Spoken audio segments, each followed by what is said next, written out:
Hello students, मैं आपको second same का पेपर पढ़ाने जा रही हूँ, नंबर थ्योरी एंड ट्रिग्नोमेट्री। जैसा कि इस पेपर का नाम ही है, इस पेपर के अंदर हमारे पास दो टॉपिक को हम स्टडी करेंगे। एक तो है number theory and second is trigonometry. इस चैप्टर में हम फर्स्ट चैप्टर से शुरू करेंगे and first chapter is related to number theory and this chapter, इसमें जो टॉपिक है वो है डिविजिबिलिटी थ्योरी। अब नंबर थ्योरी के बारे में एक German mathematician Carl Friedrich Gauss ने कहा था, mathematics is the queen of sciences and number theory the queen of mathematics. This is very important. जो नंबर थ्योरी है ये मैथमेटिक्स की वेरियस ब्रांचेस में बहुत ही के डेवलपमेंट में इसका बहुत ही इम्पॉर्टेंट रोल है। तो यहाँ पर इस चैप्टर में हम जो ऑब्जेक्टिव है इसको स्टडी करने का वो क्या है कि यहाँ पर हम जो हमारी नंबर थ्योरी है उसके कॉन्सेप्चुअल अंडरस्टैंडिंग और फंडामेंटल्स के बारे में स्टडी करेंगे। और for this we will teach about divisibility, greatest common divisor, division algorithm and fundamental elementary properties of prime. जैसा कि हमने ये पहले पढ़ा है कि जो हमारा जो सेट है नेचुरल नंबर का उसको हम डिनोट करते हैं n से। तो let us start with the definitions of natural number. तो first postulate is one is a natural number. One हमारा एक नेचुरल नंबर है। इसका मतलब क्या है कि जो नेचुरल नंबर है, नेचुरल नंबर का सेट है वो एम्प्टी नहीं है। Second is for each n, कोई भी नंबर जो नेचुरल नंबर का बिलोंग करता है, there exist a unique natural number n+1, और जिसको आप क्या बोलते हैं, successor of n। Third is दो नेचुरल नंबर इक्वल कब होंगे, अगर उनके रिस्पेक्टिव सक्सेसर्स इक्वल होंगे। अगर उनके रिस्पेक्टिव सक्सेसर कैसे होंगे, इक्वल होंगे। Next fourth one is not the successor of any natural number. One किसी भी नेचुरल नंबर का सक्सेसर नहीं है। इसका मतलब हम क्या कहेंगे, one is the least natural number. इसका मतलब जो जीरो है वो नेचुरल नंबर को बिलोंग नहीं करता। Fifth is any subset of natural number which contain one, कोई भी नेचुरल नंबर का सबसेट जिसमें एक तो वन कंटेन कर रहा है and contain successor of every natural number के वेन एवर इट कंटेन्स के, यानी कि जो भी अगर कोई नंबर के उस सेट के अंदर है और उस सेट में उसका सक्सेसर भी एग्जिस्ट कर रहा है, तो इसका मतलब तीन चीज़ें हो गई। एक तो उस सेट के अंदर वन है, और दूसरा अगर उस सेट के अंदर कोई भी एलिमेंट के है और उसका सक्सेसर भी उस सेट के अंदर कंटेन है, then that subset must be equal to n। और ये जो हमने लास्ट पोस्टुलेट जिसको हमने स्टडी किया है, that is known as principle of mathematical induction. So principle of mathematical induction क्या स्टेट करता है, this principle states that if S is a subset of natural number having the following properties. क्या, एक तो one जो है वो S को बिलोंग करेगा, और दूसरा जब भी कोई n उस सेट को बिलोंग करेगा, देन n+1 भी अगर S को बिलोंग करे, then S equal to n। Now अब हम इसी प्रिंसिपल के हेल्प से क्वेश्चन को सॉल्व करेंगे। So by use of principle of mathematical induction prove that 1 + 4 + 7 up to 3n-2 this is equal to n into 3n - 1 divide by 2।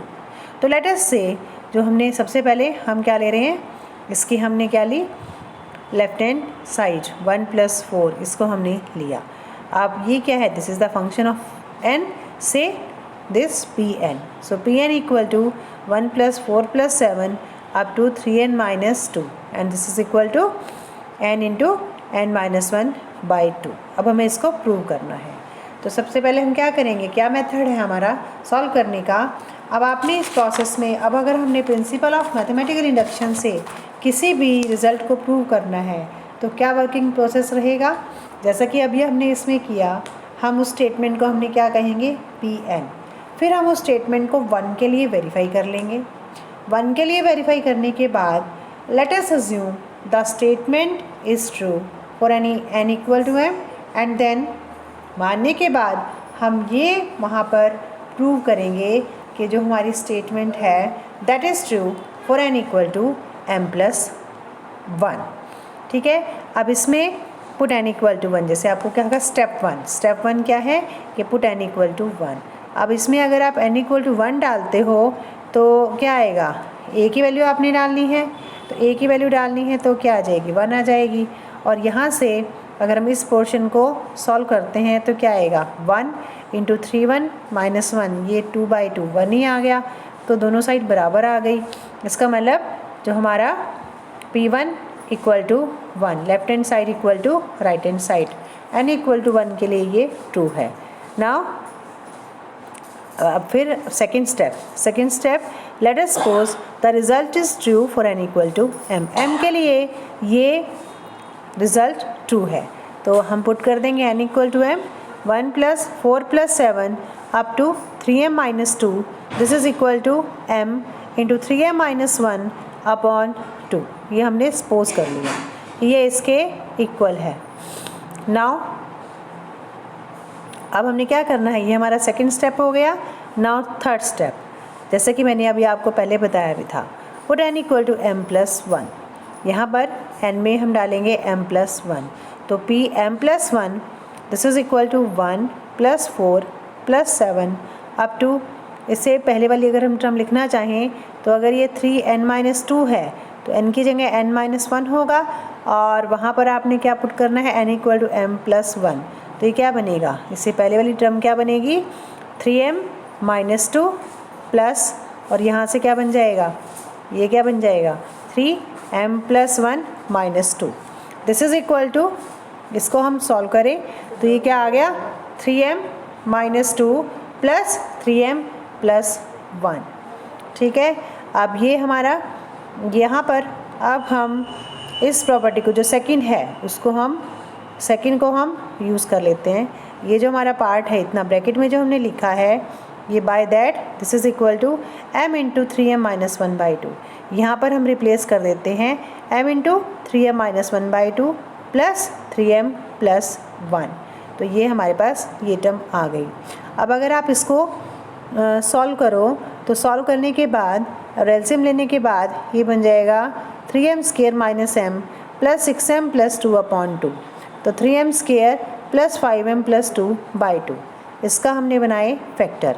तो जब हमने इसके फैक्टर बनाए तो ये क्या बन गए, m+1 इंटू 3m + 2 / 2, और ये जो 3m + 2 है इसको आप अगर थोड़ा सा सॉल्व करेंगे then this can be written as 3 time m+1 - 1 / 2, और हमारा m+1 क्या है, m+1 आपका क्या है, n, तो ये आ गया, ये इसको कह देंगे k भी कह सकते हो, k into 3k - 1 / 2, where k equal to m+1। It means this result is true for n equal to m+1। तो यानी कि यहाँ से क्या कंक्लूज़न निकला, अगर हम इसको सभी को कंक्लूड करें तो हमने अभी क्या निकाला है, यहाँ पर हमने क्या निकाला, इस रिज़ल्ट को हमने 1 के लिए देखा, 1 के लिए ट्रू हो गया, n इक्वल टू m के लिए हमने इसको सपोज किया और उसको यूज़ करते हुए ये रिज़ल्ट हमारा ट्रू हो गया n इक्वल टू m+1 के लिए। So we can say by principle of mathematical induction this result is true for all n belongs to n। Now the next result is if x and y belongs to z such that x not equal to y, then हमने show करना है by principle of mathematical induction that x raised to the power n minus y raised to the power n is divisible by, divisible कह दो, अगर divisible है तो वो multiple भी होगा of x minus y for all n belongs to n। तो वही जो हमारा प्रोसेस रहता है, हम क्या करेंगे, लेट जो गिवन स्टेटमेंट है, let this is equal to Pn, so Pn equal to x raised to the power n minus y raised to the power n। Now step 1 put n equal to 1। जब आप इसमें n equal to 1 डालेंगे तो ये क्या आ जाएगा x minus y, और x माइनस वाई तो डिविजिबल है ही x माइनस वाई से, so P1 is divisible by x minus y. It means this result is true for n equal to 1. Now second step, let us suppose that the result is true for n equal to m, कि ये result जो है वो n equal to m के लिए true है। अब अगर ये n equal to m के लिए true है, यानी कि जो हमारे पास Pm है that is divisible by x minus y। अब अगर Pm is divisible by x minus y, now Pm क्या है, इसमें n की जगह m डाल दो, x raise to the power m minus y raise to the power m। अगर इस नंबर को x माइनस वाई डिवाइड कर रहा है तो ये किसके इक्वल होगा, this can be written as x minus y into k. जैसे फॉर एग्ज़ाम्पल अगर हम कहें, अगर आप इसको एक एग्ज़ाम्पल से समझो, मान लीजिए हम क्या कहेंगे कि हमें प्रूव करना है कि 10 इज़ डिविजिबल बाई 2। अब अगर 10 को 2 डिवाइड कर रहा है तो 10 को आप कैसे लिखेंगे, 2 into 5, where what is 5, 5 is any integer, यानी कि कोई भी एक यूनिक इंटीजर वहाँ पर एग्जिस्ट करेगा। तो यहाँ पर ये के भी वही इंटीजर है कि अगर x raise to the power m minus y raise to the power m is divisible by x minus y, then this can be written as x minus y into k, where k is some integer. ठीक है, इसको हमने suppose किया। अब हम step 3 पर आते हैं। Step 3, put n equal to m plus 1। So Pm plus 1 क्या होगा, x raise to the power m plus 1 minus y raise to the power m plus 1। इसमें हम ऐड और सब्ट्रैक्ट करेंगे x into y raise to the power m। तो हमने इसमें add और सब्ट्रैक्ट किया x into y raise to the power m। अब यहाँ से जो पहली दो टर्म्स हैं इसमें से हमने x कॉमन लिया, तो यहाँ से जब पहली दो टर्म से x कॉमन लिया तो ये क्या बना, x raise to the power m minus y raise to the power m, ये हमारी सेकेंड टर्म है। और सेकेंड टर्म से हमने कॉमन लिया y raise to the power m, तो हमारे पास ये दो टर्म्स आ गई। अब आप x raise to the power m minus y raise to the power m, इसमें ये जो पार्ट है, ये जो वैल्यू है यहाँ से, ये वैल्यू हम यहाँ से पुट कर देंगे। ठीक है, तो ये आ जाएगा x into x minus y into k, हमने ये पुट की value, plus y raise to the power m x minus y. इन दोनों में से आप x माइनस वाई कॉमन ले सकते हो, x माइनस वाई कॉमन लिया तो क्या बचा, x into k plus y raise to the power m। अब यहाँ पर जो टर्म आई है इसमें x माइनस वाई है, इसका मतलब अगर x माइनस वाई है, इसका मतलब x माइनस वाई से हम इसको डिवाइड कर सकते हैं। So this is divisible by x minus Y.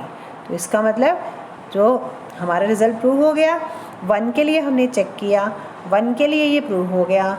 n equal to m के लिए अगर हम सपोज करते हैं तो वो m प्लस 1 के लिए भी ट्रू है। So by principle of mathematical induction Pn is divisible by x minus y for some integer n। तो ये हमारे मैथमेटिकल इंडक्शंस की हेल्प से हम अपने इस तरह के क्वेश्चंस को सॉल्व कर सकते हैं। Thank you.